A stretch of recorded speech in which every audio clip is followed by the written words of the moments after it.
And during a meeting in the Oval Office to discuss trade with Canadian Prime Minister Mark Carney, President Trump gave an update on a possible peace deal in the Middle East and the U.S.'s efforts to uphold the deal once it's signed. We're in very serious negotiations to, I guess you could say, depending on the way you count, 3,000 years. You could say 500 years. You could say, but that it's been raging for a long time. And I think there's a possibility that we could have peace in the Middle East. It's something even beyond the Gaza situation. We want a release of the hostages immediately, etc. And so our team is over there now. Another team just left, and other countries, literally every country in the world has supported the plan. And CBS News Executive Director of White House and Politics, Fin Gómez, joins us now. Fin, very good to see you here. You heard President Trump there saying that a team is on its way and already one there, too. CBS News has learned that Steve Witkoff and Jared Kushner are among those heading to Egypt to participate in these peace talks. What more do we know about that?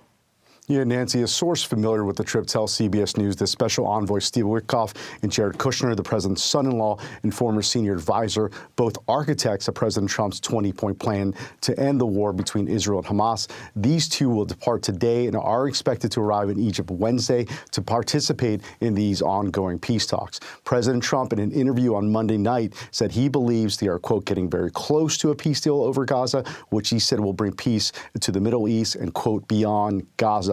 There's a bit of a wait-and-see approach, but the White House is optimistic for these negotiations, which began 1 week after Trump unveiled his Gaza peace plan. On Friday, Hamas said they were ready to work with a plan to release all remaining Israeli hostages held in Gaza in exchange for Palestinian prisoners. Israeli Prime Minister Benjamin Netanyahu responded by saying that Israel was preparing for the release of those hostages. This all comes on a day of special significance, 2 years since the October 7th attack on Israel and the start of the war in Gaza.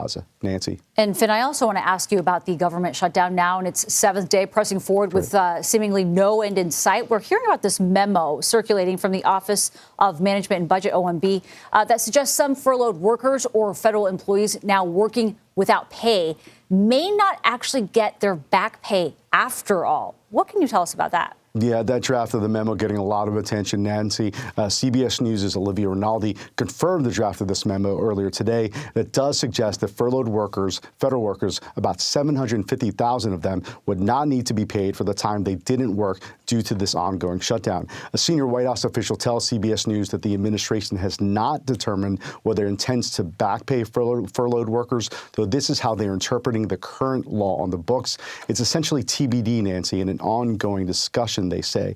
The president will, while meeting with Canadian Prime Minister Mark Carney in the Oval Office, was asked if federal workers should be entitled to back pay. Here's what he had to say, Nancy.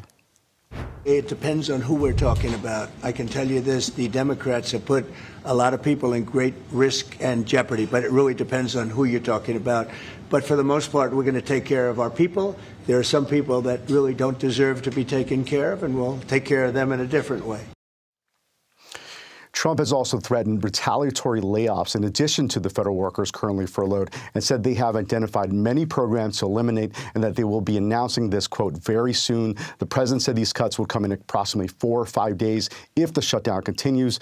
Trump called it a kamikaze attack by Democrats and likened Democrats to insurrectionists.